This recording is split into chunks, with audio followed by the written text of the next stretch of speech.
Irmãos, vamos abrir nossas Bíblias no Evangelho de Lucas, capítulo 1. Vamos ler nesse livro alguns versos como introdução para o capítulo 4 de João, que iremos iniciar estudando e meditando nessa noite. Lucas capítulo 1.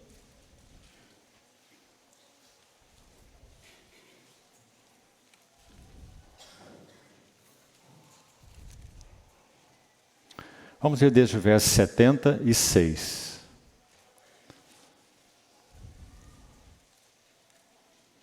Tu, menino, serás chamado profeta do Altíssimo, porque precederás o Senhor, preparando-lhe os caminhos, para dar ao seu povo conhecimento da salvação, no redimi-lo dos seus pecados. Graças à entranhável misericórdia de nosso Deus, pela qual nos visitará o sol nascente das alturas, para alumiar os que jazem nas trevas e na sombra da morte, e dirigir os nossos pés pelo caminho da paz. Esse é um cântico de Zacarias, um cântico profético, o pai de João Batista. Gostaria de destacar essas expressões. Verso 78, novamente. Graças à entranhável misericórdia, ou às entranhas de misericórdia de nosso Deus. E também a expressão do verso 79. Para alumiar os que jazem nas trevas e na sombra da morte, e dirigir os nossos pés pelo caminho da paz. Ainda no capítulo 4 desse mesmo Evangelho, verso 18. Aqui o Senhor vai à sua cidade onde fora criado, Nazaré, e toma a Escritura, e então lê esse texto referente a Isaías capítulo 61. Lucas 4, 18. O Espírito do Senhor está sobre mim, pelo que me ungiu para evangelizar aos pobres, enviou-me para proclamar libertação aos cativos, restauração da vista aos cegos, para pôr em liberdade os oprimidos e apregoar o ano aceitável do Senhor. Maravilhoso texto profético de Isaías, aqui então aplicado pelo próprio Senhor Jesus a si mesmo. Vamos agora então a João, capítulo 4. E vamos fazer uma leitura atenta desse texto, verso 1 até o verso 30.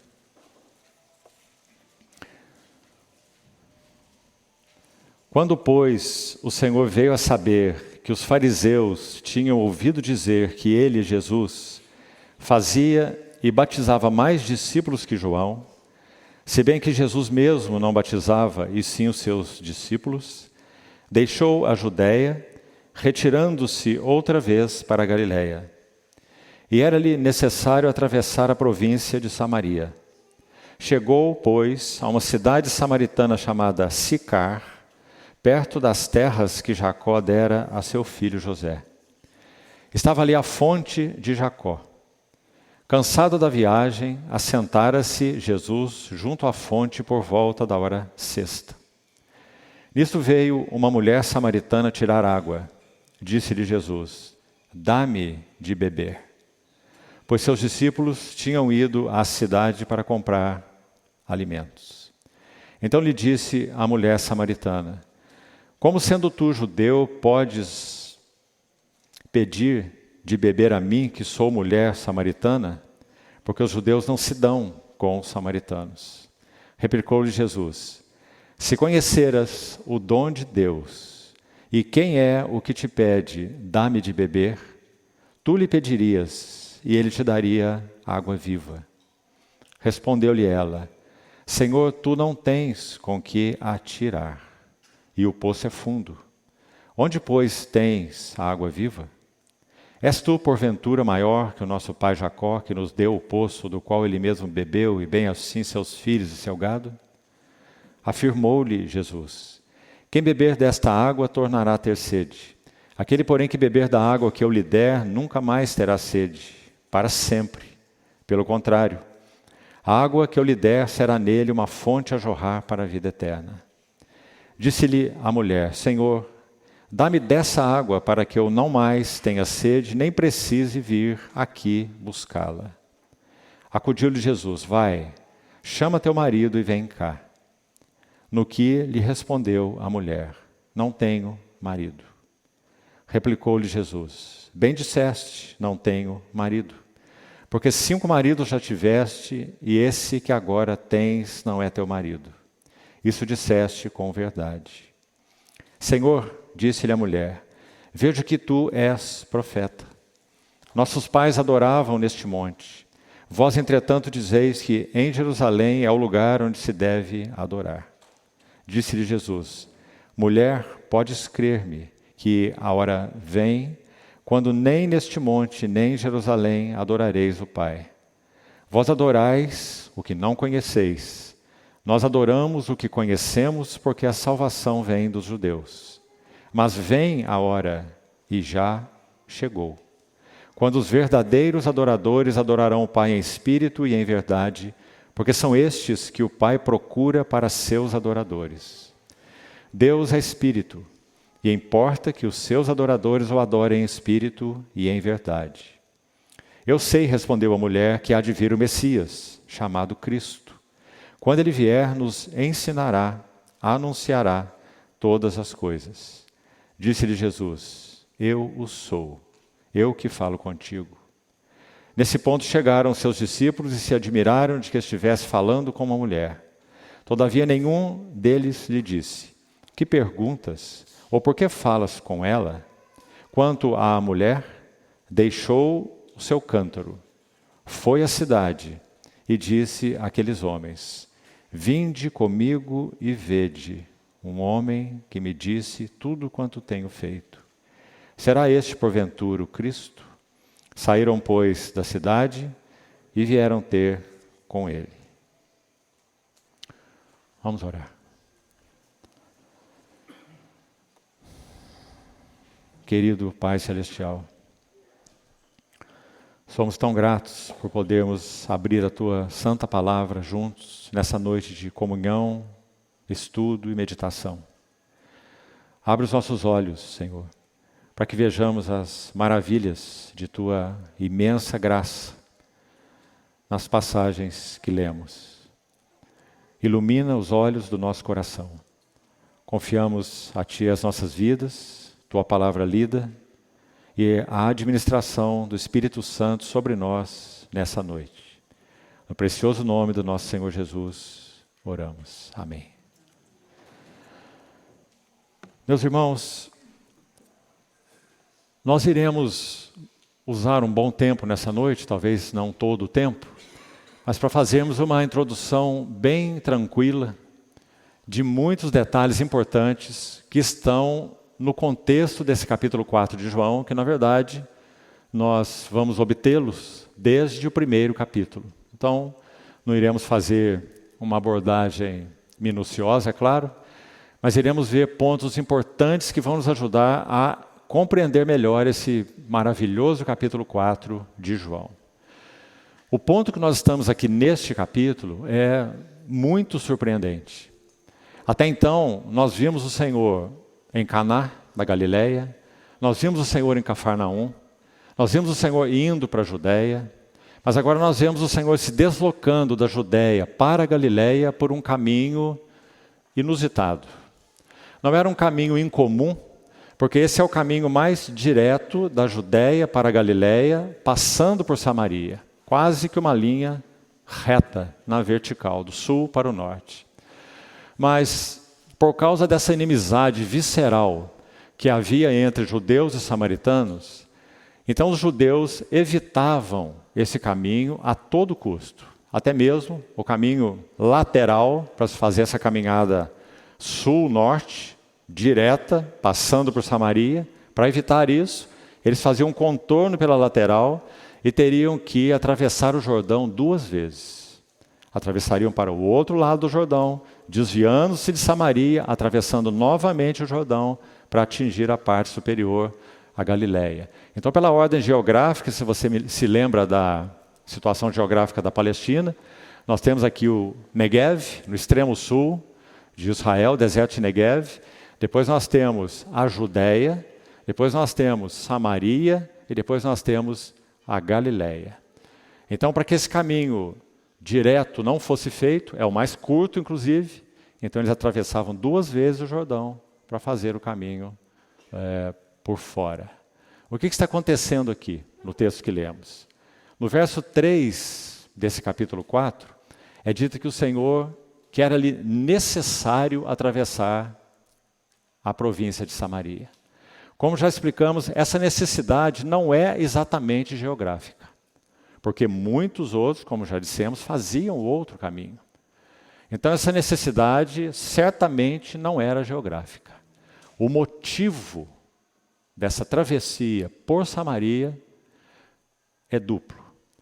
Primeiro, porque o nosso Senhor Jesus sempre, e por isso ele orava, ele buscava exatamente conhecer os métodos do seu Pai, os caminhos do seu Pai, a vontade do seu Pai. Ele não acordava pela manhã e dizia: agora penso que precisamos evangelizar determinadas aldeias, e vamos a elas. Não é assim que o Senhor agia. Ele disse, nesse texto e em vários outros, a minha comida, nesse mesmo contexto do capítulo 4 de João, verso 34, a minha comida, o que é mais essencial para mim, é fazer a vontade daquele que me enviou e realizar a sua obra. Não minha obra, ele diz, mas sua obra. No mesmo Evangelho de João, no capítulo 6, no verso 38, ele diz assim: eu desci do céu. Expressão importante, que vai mostrar qual o motivo da encarnação do Senhor. Descer do céu. Eu desci do céu não para fazer minha vontade, escolher meus caminhos, mas eu desci do céu para fazer a vontade daquele que me enviou. Então isso era tão claro no coração do nosso Senhor.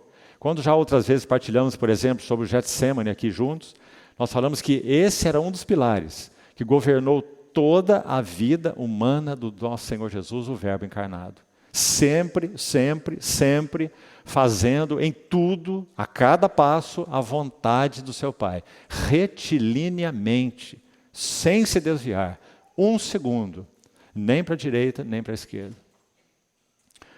Assim como o outro braço que governava a sua vida como Verbo encarnado, era sempre ver a face do seu Pai. Então, assim era o nosso Senhor Jesus. Agora, meus irmãos, vamos voltar um pouco às páginas da nossa Bíblia. Abra para o capítulo 1 de João. Vamos fazer então essa introdução, esse contexto maior, para que tenhamos mais luz, com a ajuda do Senhor, para o capítulo 4, que é objeto então do nosso estudo. Vamos ver um pouco da jornada do Senhor então até o capítulo 4, onde nós estamos, rapidamente. Veja o capítulo 2 inicialmente, capítulo 2, verso 1. Graças ao Senhor, essa passagem já foi estudada minuciosamente, ricamente, uma maravilhosa passagem. É o primeiro sinal que o Senhor operou nesse ano chamado de ano da obscuridade. Isso durou, segundo grandes estudiosos, entre 10 a 12 meses. Esse primeiro período, então, anual do ministério do nosso Senhor é chamado de ano da obscuridade, porque o Senhor fez muito pouca coisa. Ele ainda tinha um número limitado de discípulos, inclusive, e nós temos como narrativa do seu primeiro milagre operado, esse grande sinal, a transformação de água em vinho, e tudo que isso significou.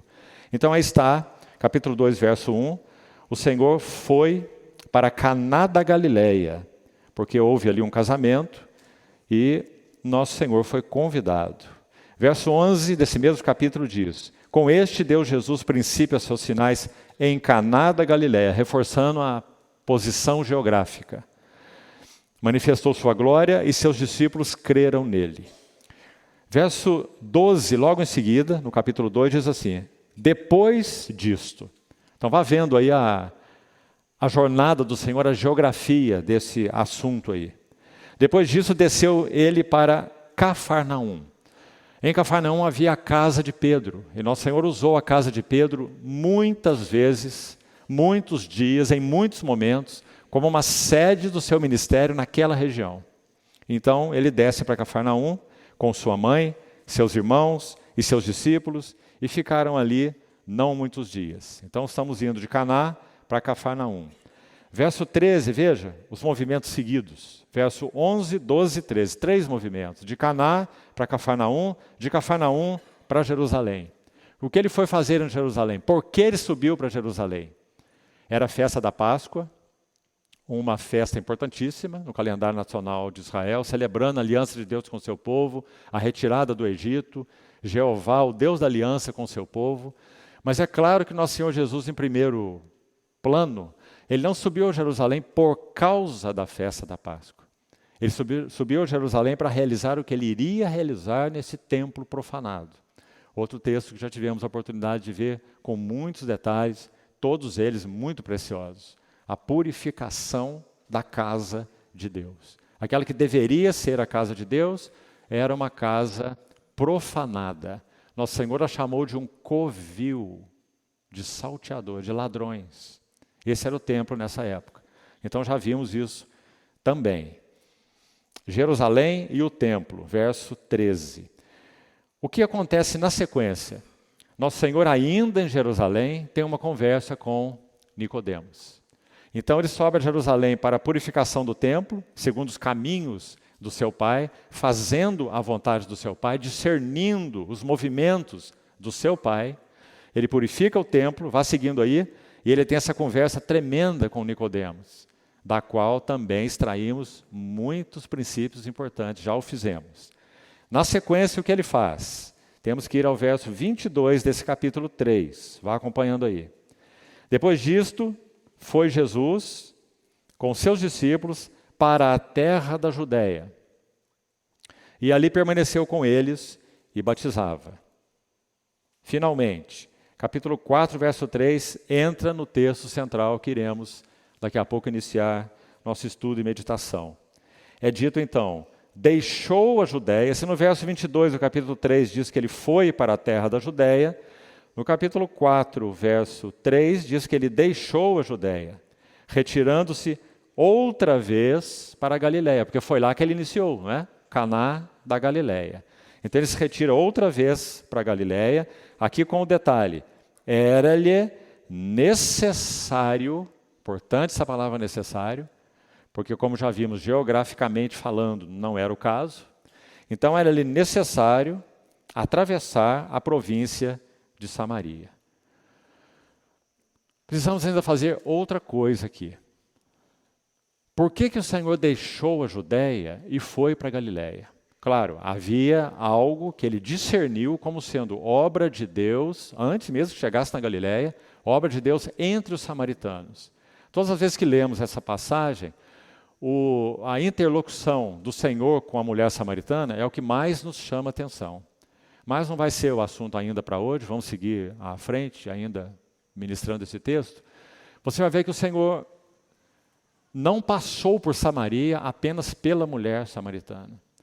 O que aconteceu em Samaria foi algo maravilhoso. Todo esse texto vai nos mostrar, se fôssemos colocar um epíteto nesse texto que nós lemos, nós diríamos assim, colocaríamos assim, maravilhosa graça, superabundante, transbordante graça. Porque nosso Senhor parte para uma região de proscritos, parte para uma região de marginalizados, parte para uma região de mestiços. Meus irmãos, a história e a tradição vão nos dizer, a tradição judaica, que, de certa forma, os judeus consideravam os samaritanos piores do que os gentios. Você sabe que um judeu nunca comia com um gentio. Eles se referiam aos gentios como sendo cães, né? Mas de muitas maneiras, eles consideravam os samaritanos piores do que os gentios. E o motivo parece claro. Porque embora lá no início da história, se nós formos lá no reinado de Davi, depois de Salomão, e depois no reino dividido de Roboão e Jeroboão, nós vamos entender bem por quê. O que aconteceu em Samaria. E talvez nós precisemos hoje mesmo, para colocarmos essa introdução maior, como falamos, de examinar esse texto de 2 Reis, capítulo 17, para entendermos qual é o lugar onde o Senhor estava entrando, o que ele foi fazer ali, o que o moveu para ali. E nós vamos ver que depois dessa conversa tão linda, onde a graça flui, transborda, até encher o pote, nós vamos ver que o Senhor ainda permanece em Samaria, e esse é um detalhe que muitas vezes nos passa despercebido. Ele permanece em Samaria mais 2 dias inteiros. E meus irmãos, são raríssimas as narrativas nos 4 evangelhos onde o Senhor permanece dias no mesmo lugar. Nem mesmo no final da sua vida. Ele ia para Jerusalém, talvez ele tenha ido para Jerusalém todos os dias. E talvez ele tenha pernoitado em Betânia todos os dias. Mas ele está circulando entre Jerusalém, pernoita em Betânia, e vai para Jerusalém e pernoita em Betânia. Mas nessa narrativa, nós temos não só essa conversa do Senhor com a mulher samaritana, um progresso maravilhoso da revelação de Cristo a ela. Hoje nem teremos tempo para isso, mas vamos ver num outro momento, como uma ladeira de revelação, degrau por degrau, até que ela chegue ao clímax junto com ele. E ainda, depois disso, ele permanece 2 dias inteiros com os samaritanos. E o resultado está expresso no final desse capítulo. Muitos dos samaritanos, pobres, proscritos, mestiços, desprezados pelos judeus, creram nele. E disseram para aquela mulher: agora nós sabemos e cremos nele, não é por causa do seu testemunho, é porque nós mesmos vimos, ouvimos, nós também o recebemos.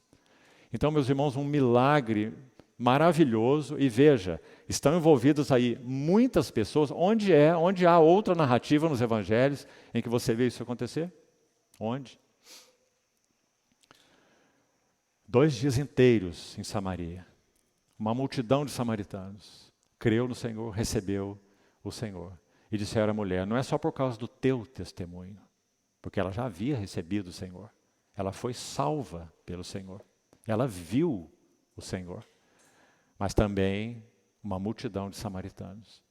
O que nós temos aí então, quando nós entendemos o contexto onde o Senhor está? Samaria. Maravilhosa graça. Superabundante graça. Graça sem limites.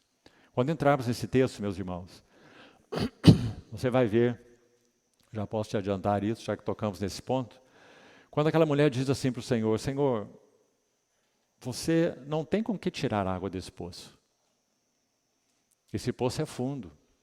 Você fala em me dar uma água viva, mas você não pode tirar água desse poço. Mas à frente vamos ver por que ela disse isso. Então, essa expressão da mulher para ele, o poço é fundo, fala de uma maneira tão significativa sobre o verdadeiro poço de águas vivas, o coração de graça entranhável de Deus o Pai. Por isso lemos Lucas capítulo 1. Graças à entranhável, às entranhas de misericórdia do nosso Deus, pela qual nos visitará o sol nascente nas alturas, para alumiar os que jazem nas trevas e na sombra da morte. Essa é a história da samaritana. Aí ela estava. E aí os samaritanos estavam, jazendo em trevas e em sombra de morte. E assim Lucas capítulo 4 que nós vemos. Me ungiu para evangelizar os pobres. Isso é Samaria. Para pôr em libertação os cativos. Em particular, aquela mulher samaritana. 5 maridos já tivestes. Um cativeiro expresso, não é? Expresso em atos, dominada pelas suas ardentes paixões. 5 maridos já tivestes. E agora o 6º também não é teu marido. Maravilhosa graça. Poço mais fundo do que ela imaginava. E só o Senhor Jesus, na verdade, tem um instrumento para tirar água desse poço. Nós podemos chamar esse instrumento de graça. Graça. É a graça do Filho que extrai água do poço profundo do amor entranhável do Pai. Então, ainda num contexto, vamos ver alguns versos, agora desde o capítulo 1, também panoramicamente, que expõem o motivo, por um lado, do Senhor ter se retirado da Judéia para a Galiléia. Por quê? Meus irmãos, são versos, já lemos, já estudamos, já passamos por eles, que mostram o estado deplorável da nação de Israel. O afastamento absoluto que aquele povo tinha do seu Deus. Muito claro se torna quando olhamos o tema da purificação do templo, não é? Imagina o Senhor ter que olhar para aquele templo que foi construído para ser o centro da adoração e chamá-lo de um covil de ladrões. Onde haviam sacerdotes corruptos, como já dissemos outras vezes, que recebiam propina para aprovar um animal desaprovado para o sacrifício. Que havia cambistas interessados em ganhar dinheiro, trocando o dinheiro dos que vinham sacrificar no templo na Páscoa pelo dinheiro do templo. Então o dinheiro que eles traziam não valia, tinham que fazer o câmbio no templo. E os cambistas, claro, os agiotas, ganhavam com isso. Esse era o contexto. Agora, olha os versos que nós vamos ler. Capítulo 1, primeiro, verso 19. Um testemunho de João Batista ainda, que antes que se iniciasse o ministério do nosso Senhor Jesus. João 1,19. Este foi o testemunho de João quando os judeus lhe enviaram de Jerusalém sacerdotes e levitas para lhe perguntarem: quem és tu? Não o reconheceram, não compreenderam a vida e o ministério de João tão claro, né? Verso 26 acentua ainda mais essa verdade, um sacerdócio cego, vamos chamar assim, esse primeiro aspecto que mostra o estado deplorável de Israel. Um sacerdócio cego. Olha o verso 26. Respondeu-lhes João: eu batizo com água, mas no meio de vós está quem vós não conheceis. Como isso, irmãos? Se esse é o Messias de Deus, é o ungido, é o Salvador, veio para o que era seu e os seus não o conheceram, não o receberam, não é? Um sacerdócio cego, incapaz de interpretar as profecias do Velho Testamento adequadamente, não é? Primeiro item, um sacerdócio cego. Isso é gravíssimo. Porque os sacerdotes não eram os responsáveis apenas por oferecer sacrifício. Jeremias capítulo 2 e outros textos mais, de outros profetas, vão nos ensinar que os sacerdotes eram os mestres da palavra naquele tempo. Tudo que o povo iria aprender da palavra do Senhor era dos lábios dos sacerdotes. Não era de lábios de profetas, não era de lábios de levitas, era de lábios de sacerdotes. Então, o sacerdócio cego. Olha o capítulo 2, verso 3. Um texto, claro, que vamos abordar de modo figurado, mas que parece tão claro. Tendo acabado o vinho, a mãe de Jesus lhe disse esta frase: eles não têm mais vinho. Uma nação sem gozo, uma nação sem alegria. Segundo aspecto. Sacerdócio cego, uma nação sem gozo. A nação do Messias. A nação do Deus da aliança. Uma nação sem alegria, uma nação sem vinho, uma nação sem gozo. Terceiro item, veja o verso 14, desse capítulo 2 ainda. Um texto dentro da purificação do templo. E encontrou no templo, os que vendiam bois, ovelhas e pombas, e também os cambistas assentados. Terceiro aspecto da condição deplorável da nação. Um templo profanado. Sacerdócio cego, nação sem gozo e sem alegria, templo profanado. Ainda não terminou. Olha o capítulo 3, verso 7. Nosso Senhor está conversando com Nicodemos, texto que também já examinamos, riquíssimo. O que ele tem a dizer para um grande do Sinédrio?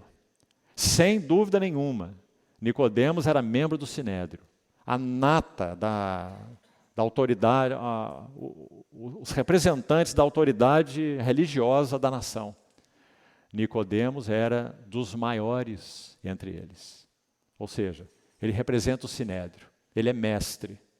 Então, o que o Senhor tem que dizer a ele, capítulo 3, verso 7, não te admires de eu te dizer, importa-vos nascer de novo. Se Nicodemos, sem dúvida, representa o Sinédrio, autoridade religiosa, cultual, chamemos assim, maior da nação. O que nós vemos na pessoa dele nesse versículo? Um Sinédrio espiritualmente morto. Importa-te nascer de novo. Ora, se dos maiorais entre eles precisava nascer de novo, o que diria do resto? Não é? Então, um Sinédrio espiritualmente morto. Mais um item, muito relevante. Ainda temos mais. Capítulo 3, verso 26.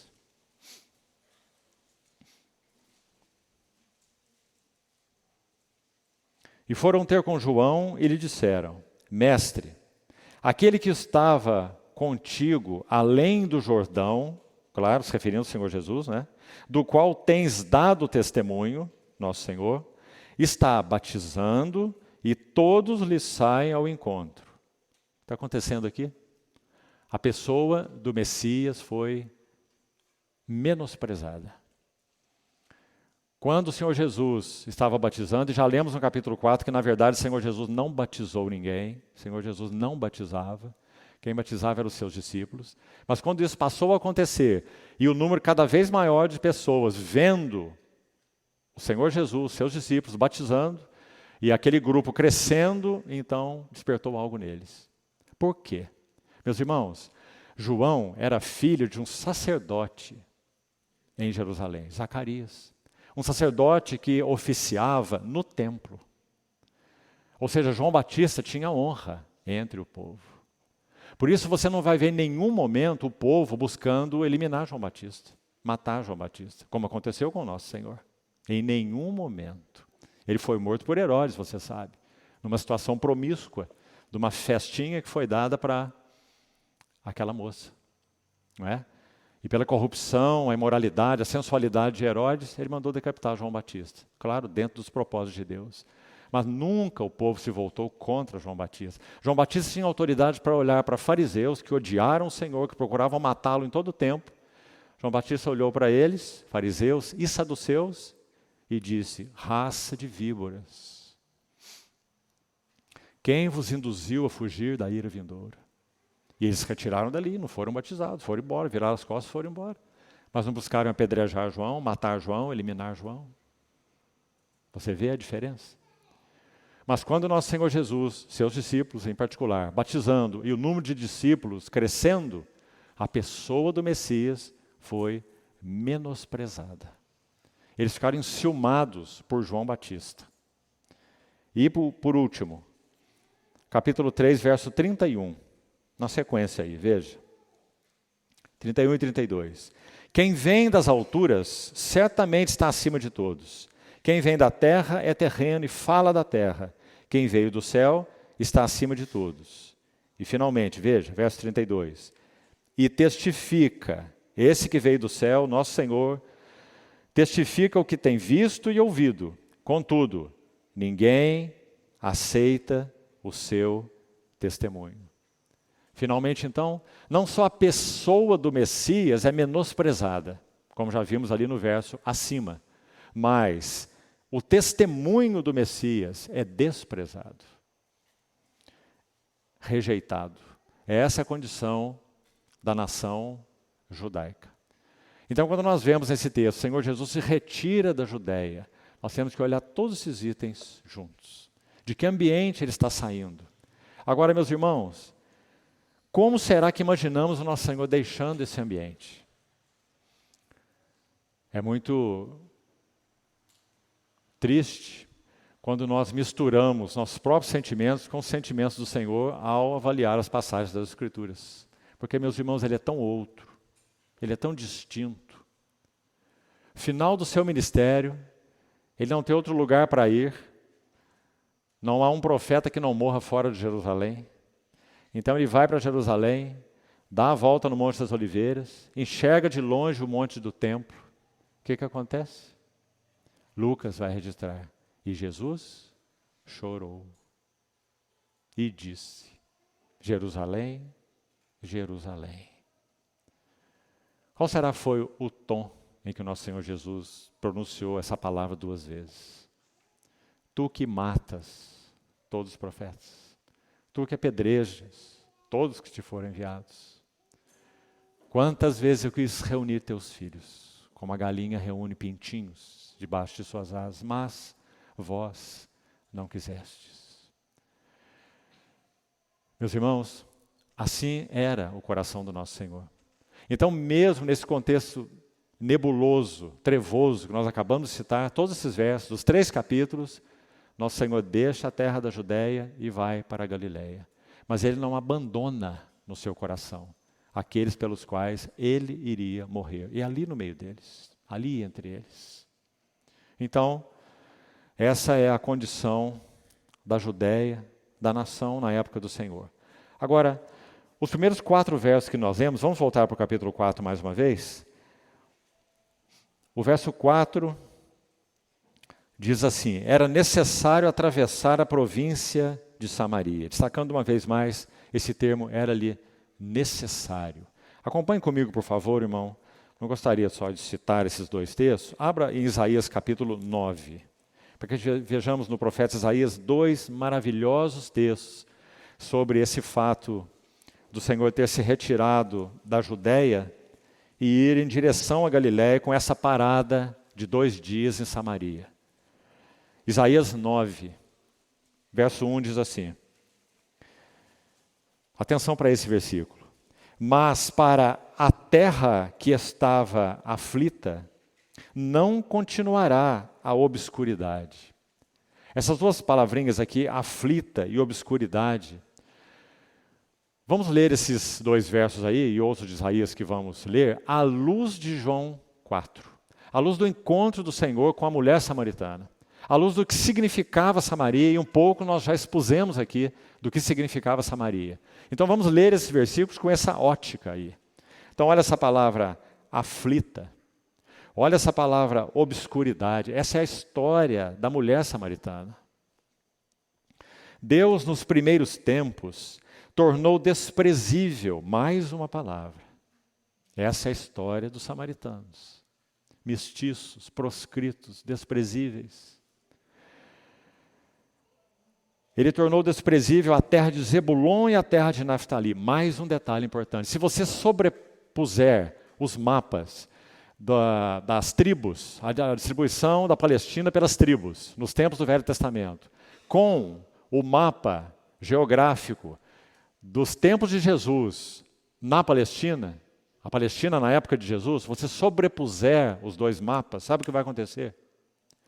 A tribo de Zebulon e a tribo de Naftali é a terra de Samaria. Ou seja, essa profecia se refere particularmente a Samaria e a Galiléia. Se nós fôssemos, então, eu vou repetir aqui, do sul para o norte, nesse mapa de Israel, nós teríamos o deserto de Negev, a Judéia, Samaria e Galiléia. Nessa ordem. Então, Samaria e Galiléia se referem à terra de Zebulon e à terra de Naftali. E se você sobrepuser, então, o mapa, você vai ver que a grande parte dessa terra de Zebulon e de Naftali se refere a Samaria. Seguindo, olha o que diz então a respeito dessa terra de Zebulon, essa terra de Naftali. Olhe, mas nos últimos dias, ou nos últimos tempos, tornará glorioso o caminho do mar. além do Jordão. E aqui é chamado de Galileia dos gentios. Está vendo? Como é que o povo da Galileia era considerado, como nós já falamos? Na verdade, esse povo da Galileia, estritamente falando, eles são judeus. Por que é chamado de Galileia dos gentios? Por causa dessa miscigenação que nós já citamos. Mas olha essa profecia maravilhosa de Isaías. Ainda o verso 2 apenas nesse texto. O povo que andava em trevas viu grande luz. E aos que viviam na região da sombra da morte, resplandeceu-lhes a luz. Que lindo nós lemos esse texto. Zebulon e Naftali, se referindo então exatamente a essa região, Samaria e Galiléia. Por que os versos 1 e 2 anunciam bênçãos tão gloriosas e tão tremendas? O motivo está no versículo 6, tão conhecido, não é? Porque um menino nos nasceu. Um filho se nos deu. O governo está sobre os seus ombros. E o seu nome será Maravilhoso, Conselheiro, Deus Forte, Pai da Eternidade e Príncipe da Paz. Vamos ainda para Isaías 42, na mesma ótica. Um dos cânticos do servo de Isaías, aliás, o primeiro deles, Isaías 42. Vamos ler com atenção esses versos, a partir do verso 1. Eis aqui o meu servo a quem sustenho, o meu escolhido em quem minha alma se compraz. Pus sobre ele o meu espírito, e ele promulgará o direito para os gentios. Que promessa maravilhosa, meus amados irmãos. Porque ele é o redentor, digamos em primeiro plano, ele é o redentor de Israel. Não é? Ele veio para o que era seu. Olha o verso 2. A luz de Samaria. Particularmente da mulher samaritana. Porque é ela que ocupa a maior parte daquele relato, não é? Não clamará, nem gritará, nem fará ouvir sua voz na praça. Verso 3. Não esmagará a cana quebrada. Que figura para aquela mulher. Cana quebrada. Essa era a mulher samaritana. Não apagará a torcida, o pavio que fumega. Em verdade promulgará o direito.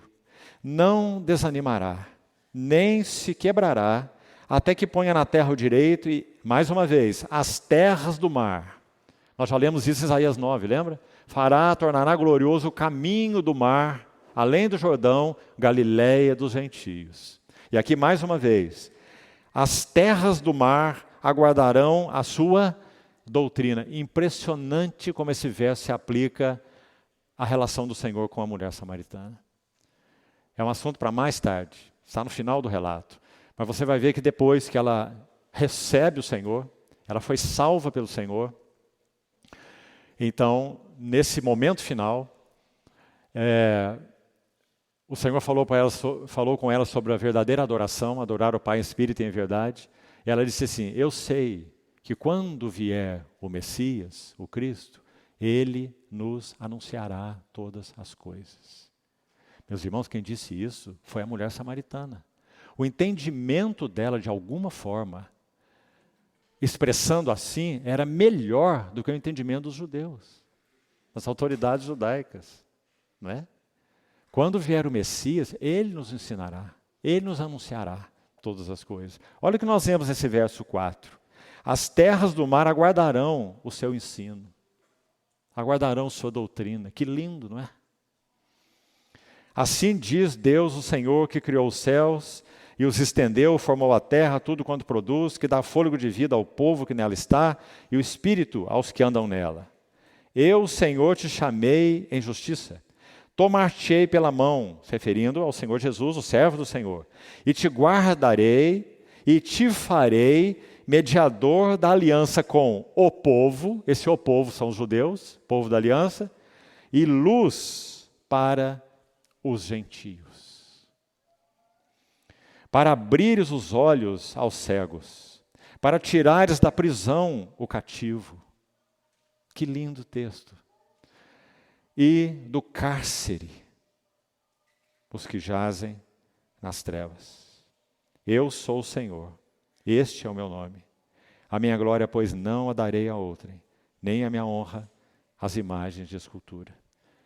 Mateus capítulo 4 é uma citação desse texto, mas eu gostaria que nós lêssemos por causa de alguns detalhes que estão ali. Ainda a mesma luz de João capítulo 4. Mateus 4, vamos ver desde o verso 12. Mateus 4, 12. Ouvindo, porém, Jesus que João fora preso, retirou-se para a Galiléia. Essa ocasião é exatamente aquela narrada em João 3. Quando você conclui o capítulo 3 de João, você não tem mais a menção de João Batista, terminou ali, no Evangelho de João. Né? O ministério dele termina ali. Então o verso 13 vai dizer, e deixando Nazaré, foi morar em Cafarnaum, situada à beira-mar, veja, nos confins de Zebulon e Naftali. A mesma expressão que vimos em Isaías 9, aquela profecia. A região então de Samaria e Galiléia. Para que se cumprisse o que fora dito por intermédio do profeta Isaías, que já lemos lá. Terra de Zebulon, terra de Naftali, caminho do mar, além do Jordão, Galiléia dos gentios. O povo que jazia em trevas viu grande luz, e aos que viviam na região da sombra da morte, resplandeceu-lhes a luz. Daí por diante, passou Jesus a pregar e a dizer, arrependei-vos, porque está próximo o reino dos céus. Então, por que o Senhor Jesus deixa a Judéia? Nós já lemos todos aqueles versos que expressam isso, mas quero colocar alguns pontos em sequência para que os irmãos o mantenham nos seus corações e para nos ajudar, inclusive, quando voltarmos a partilhar isso no domingo pela manhã. Primeiro, pela inveja, ódio e desprezo dos judeus. Quando o Senhor fazia mais discípulos do que João Batista, então aquele ciúme se despertou. Inveja e ódio dos judeus. Será que esse nazareno, assim viam o Senhor, será que esse nazareno, ele iria ocupar o lugar de João Batista? Como já falamos, João Batista era apreciado por eles. João Batista tinha uma linhagem, o filho de Zacarias, o sacerdote, que oficia no templo. Mas esse aí, o carpinteiro de Nazaré, quem é ele? Então, inveja e ódio dos judeus. Segundo motivo pelo qual o Senhor deixa a Judéia e vai em direção à Galiléia, passando por Samaria. Esse motivo, então, é tão lindo, meus irmãos. Ele faz essa jornada pela obediência aos planos de Deus, ao tempo de Deus. Ele faz essa jornada para que evidencie a sua maravilhosa graça. Como que João inicia o seu evangelho? E o verbo se fez carne, habitou entre nós, cheio de graça e de verdade. Essas duas coisas são as duas espadas com as quais o Senhor Jesus trabalhou o seu ministério todo. Na vida da mulher samaritana, são as duas espadas que ele usa tão bem, tão habilmente. Cheio de graça, para com essa mulher nessa condição. Por outro lado, cheio de verdade. Chama o teu marido e vem cá. A espada atinge diretamente a consciência dela, não é? Aí ela tem que dizer, não tenho marido. E o Senhor tem que dizer, bem disseste. 5 maridos já tiveste, o que agora tens não é teu marido. Aí ela dá um passo além naquela escada que citamos aqui, queríamos abordar em outra sessão. Ela vai dizer, eu vejo que tu és um profeta. Um passo bem à frente. Então ela tem uma necessidade espiritual. E ela vai indagar sobre a adoração. Muito interessante essa combinação. Não vai ser assunto para hoje, mas nos chama tanta atenção, irmãos. Por que que o coração da mulher foi chamado para esse assunto da adoração? Será que ela está se esquivando daquilo que o Senhor acabou de dizer? Sobre o fato dela ser uma mulher que viveu com 5 maridos e tem um 6º homem que não é o marido dela. Será que ela está se esquivando? Quando ela fala, Senhor, esclarece uma dúvida para mim. Alguns dizem que aqui nesse monte que se deve adorar o Senhor, outros dizem que é lá em Jerusalém. Qual que é a resposta? Será que ela está se esquivando, fugindo do centro do assunto?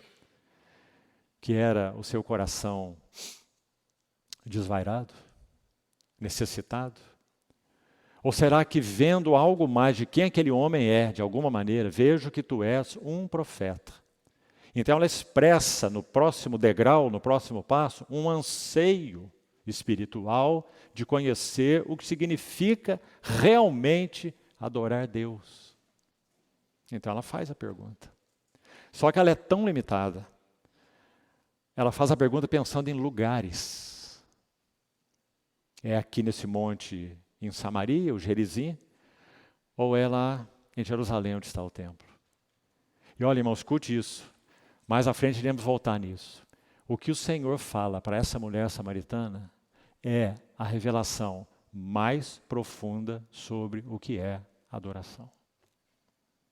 Não existe nenhuma outra declaração em toda a Bíblia, de Gênesis a Apocalipse, que seja mais profunda do que essa, e que o Senhor falou para esta mulher. Depois iremos estudá-los com detalhes. A hora vem e já chegou. A hora vem e agora é. Os verdadeiros adoradores, a realidade da adoração é adorar em espírito. Não é adorar em lugar, não é adorar em monte, não é nem no templo em Jerusalém, não é nem nesse monte de Gerizim. O cerne da adoração é adorar no espírito e na verdade, ou na realidade. Não há palavras mais profundas do que essa sobre adoração. Para quem ele falou? Para a mulher samaritana.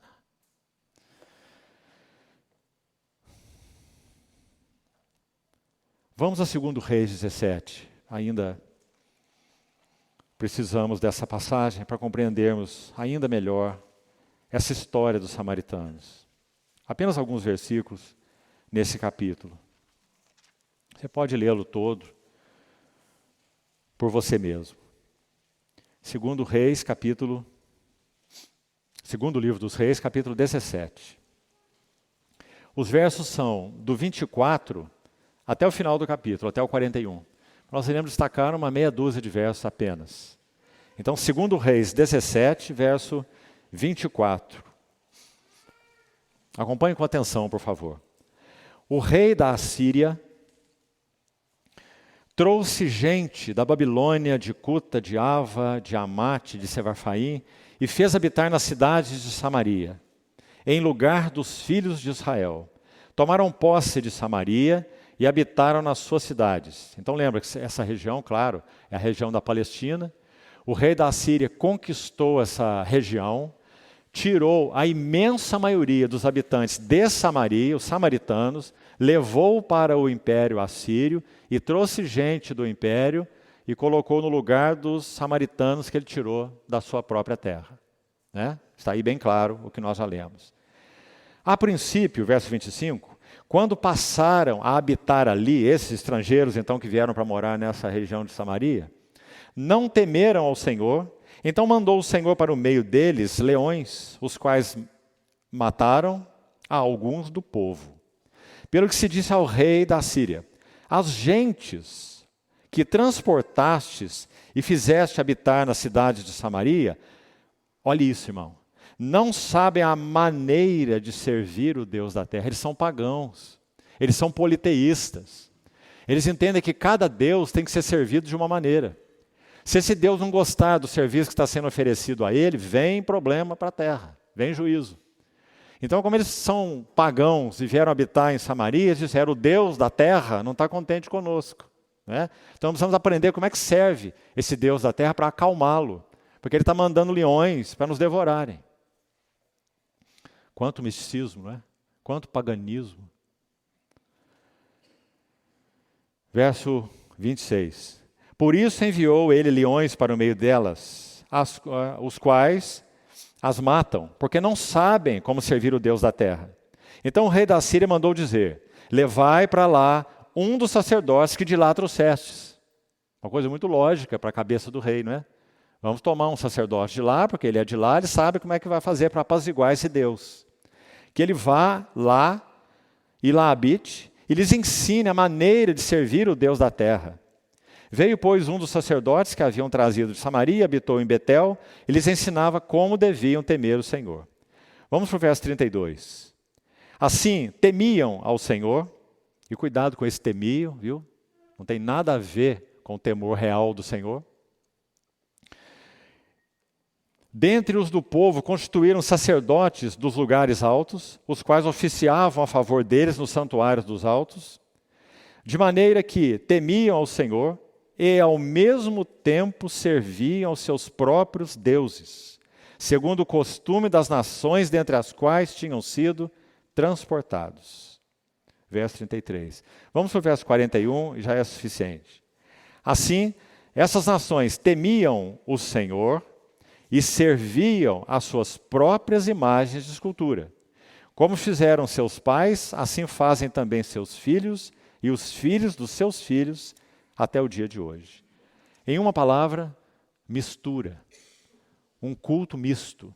Então, por causa disso, os samaritanos eram odiados pelos judeus, que se consideravam puros. Mas aos olhos do Senhor, meus amados irmãos, nós já vimos aqueles versos do capítulo 1 a 3. Qual era a condição desse povo que se considerava o povo de Moisés, o povo do Senhor? Tudo aquilo que já vimos nos 3 primeiros capítulos. Templo profanado, Senhor desprezado, um sinédrio cego.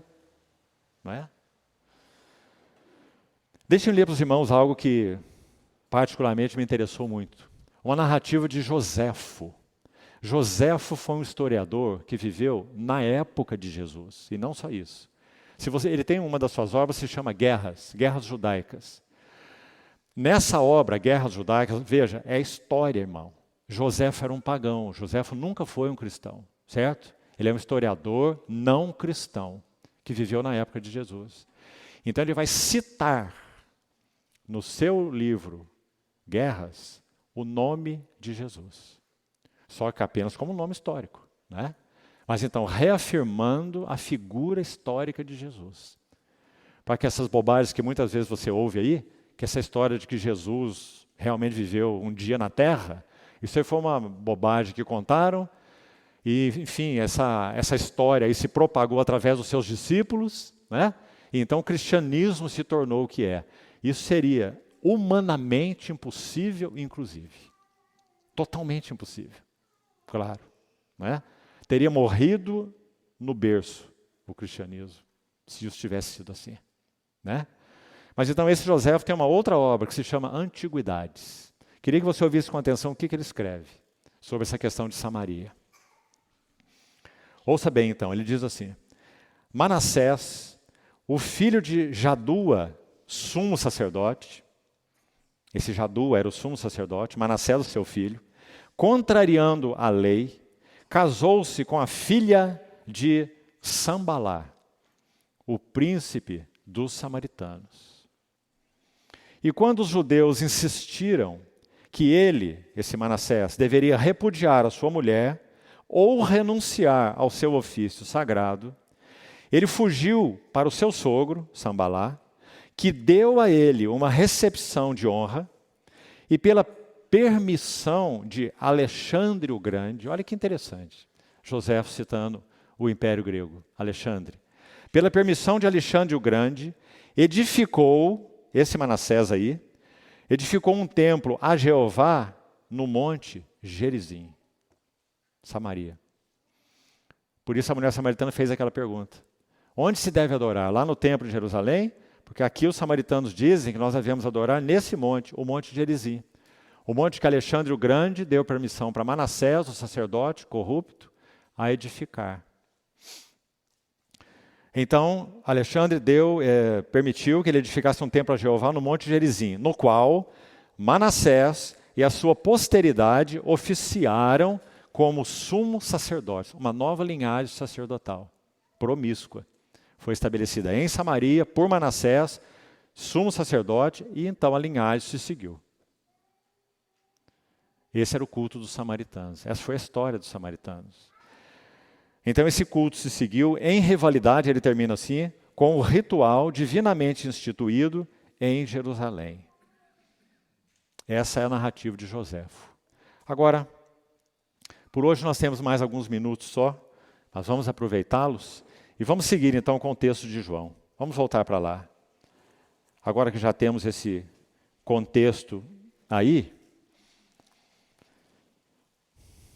vamos seguir com o verso 5 de João, capítulo 4. Chegou, pois, a uma cidade samaritana chamada Sicar. Os estudiosos vão identificar Sicar com Siquém. Siquém. tão conhecida no Velho Testamento, onde Abraão, por exemplo, edificou um dos seus altares. Então, a cidade chamada Sicar, perto das terras que Jacó dera a seu filho José. E o verso 6, então, é até aqui que nós vamos por hoje, diz assim: estava ali a fonte de Jacó. Vamos devagar com esse versículo. Vamos nos colocar na história, meus irmãos. Nosso Senhor Jesus está jornadeando da Judéia para a Galiléia, fazendo essa passagem em Samaria, e ele não entra na cidade.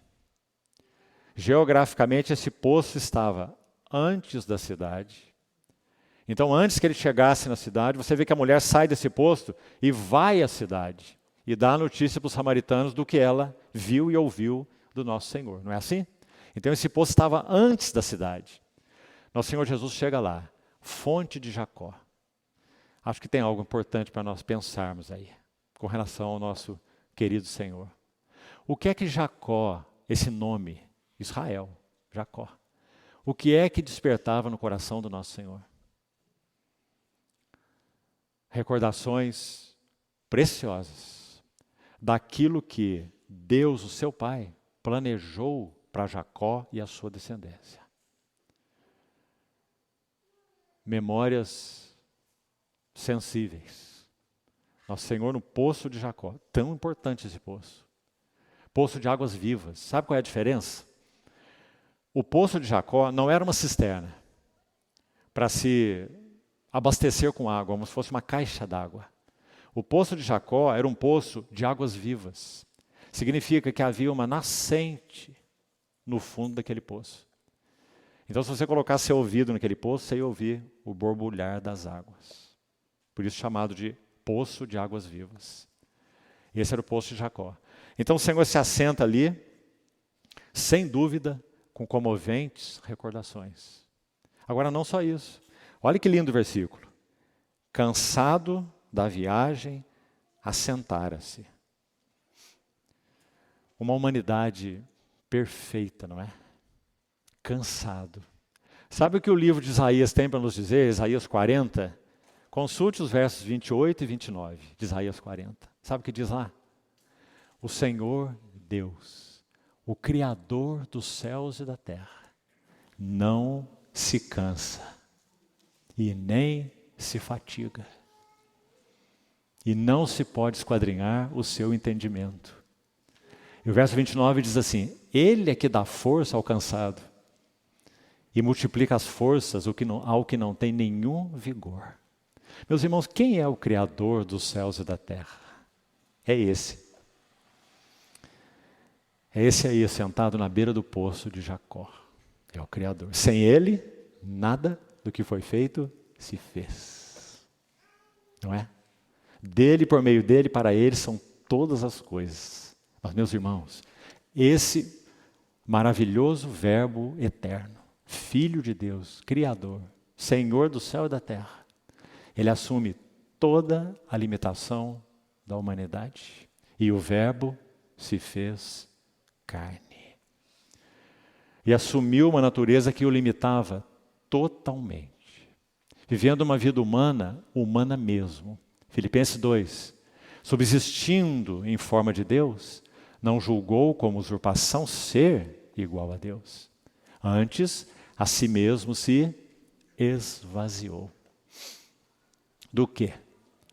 Das suas prerrogativas divinas, não da sua divindade. Não é? Como ele poderia deixar de ser o que ele é, deixar de ser Deus. Mas ele se esvazia das prerrogativas. Quais prerrogativas? Ele tem direitos, irmãos. Todos os direitos. Direito de ser adorado, direito de ser servido, direito de ser honrado. Todos os anjos, arcanjos, querubins, serafins se dobram diante dele. Porque ele é quem é.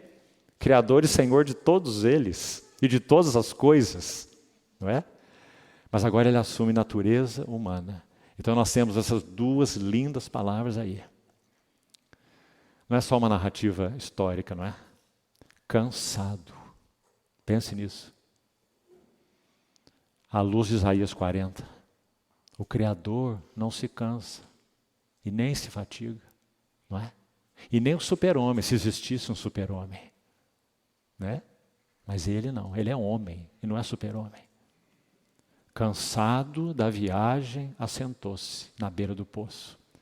E se você prestou atenção no relato, ele está com fome, porque os seus discípulos vão à cidade comprar alimentos. E ele está com sede, cansado, exausto. A jornada é longa, da Judéia para Samaria. Então ele se assenta nesse poço.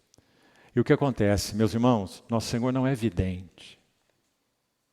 Cada passo do nosso Senhor foi governado pela sua relação com seu Pai. Então assentou-se no poço, cansado da viagem, e então chega uma mulher. Sem dúvida, essa mulher não falaria com ele. Porque no texto você vai ver isso.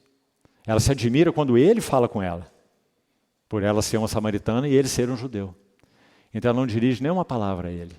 Ele que dirige uma palavra a ela. E que palavra! Quando ele diz, dá-me de beber, meus irmãos, a história, embora obviamente ela seja literal, foi isso que aconteceu, né? Ele está com sede literal, aquela água do poço de Jacó é uma água literal, mas a ênfase toda dessa passagem é muito óbvia, ela é espiritual. O Senhor vai salvar aquela mulher, Ele quer salvar aquela mulher.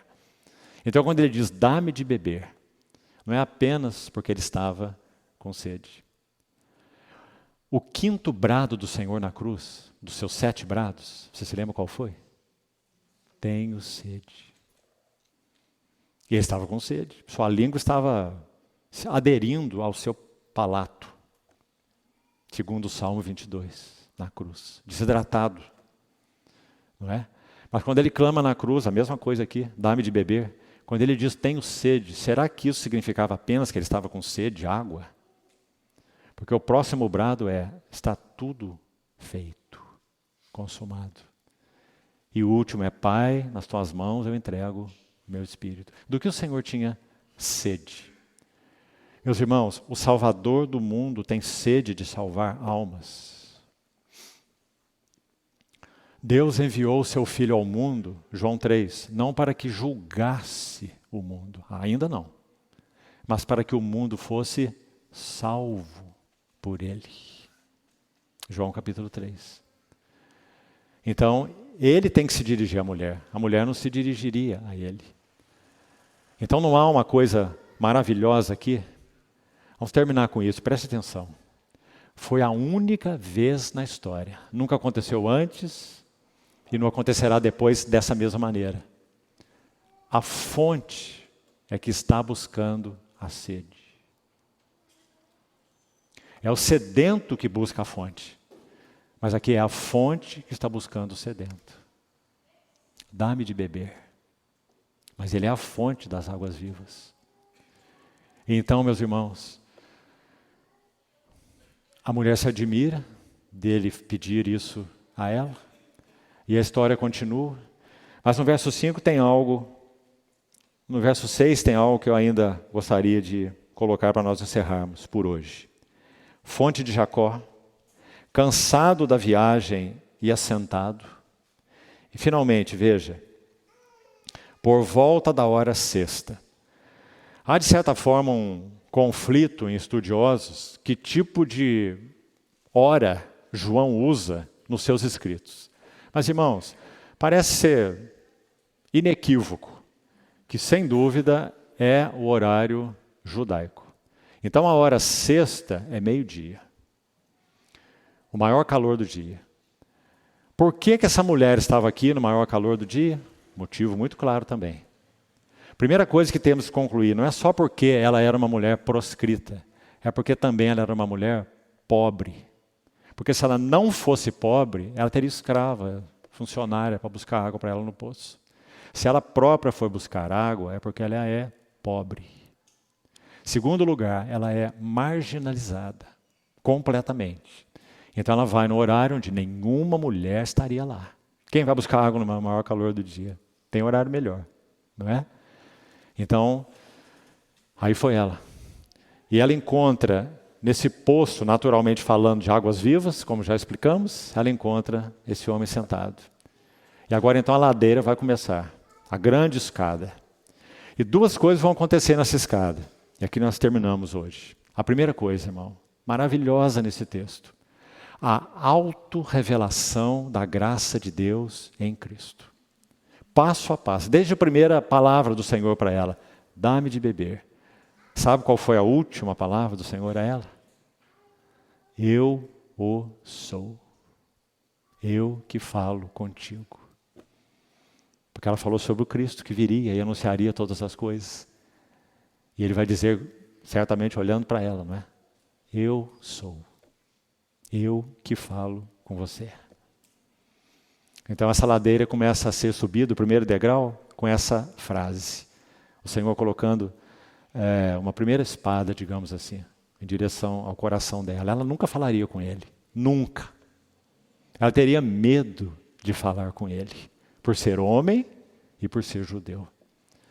Na própria tradição judaica dizia assim, um judeu não deve conversar com uma mulher em público, nem que essa mulher seja sua esposa. E você imagina uma samaritana diante de um judeu. Então o Senhor Jesus dá a primeira palavra, como que dizendo então, eu tenho sede, dá-me de beber. E aí a história começa. Então aí há um processo da autorrevelação de Deus em Cristo. Por outro lado, claro, paralelo com isso, essa autorrevelação de Deus em Cristo é a revelação da graça. Então nós vamos vendo graça sobre graça sobre graça. João 1:16. Porque todos nós temos recebido da sua plenitude, fonte das águas vivas. Temos recebido da sua plenitude, graça sobre graça. E foi isso que aconteceu com essa mulher. Então, meus irmãos, seguir esse caminho é algo maravilhoso. Que o Senhor nos ajude nisso. Na próxima reunião, então, nós seguiremos, se Deus permitir. Vamos orar. Senhor, depositamos nas Tuas mãos, Tuas palavras lidas e compartilhadas. Que o Senhor, por Tua maravilhosa graça, também nos ajude a compreendê-las, para que também desfrutemos do significado das Tuas entranhas de misericórdia, do Teu amor inefável, e que nossa resposta a Ti seja uma resposta compatível com o imenso amor que o Senhor teve e tem por nós. Ajuda-nos, Senhor, a avançarmos, Te conhecendo mais e melhor. Confiamo-nos a Ti e pedimos que o Senhor continue a elucidar as Tuas palavras aos nossos corações, para o louvor da glória da Tua graça. No nome do Senhor Jesus. Amém.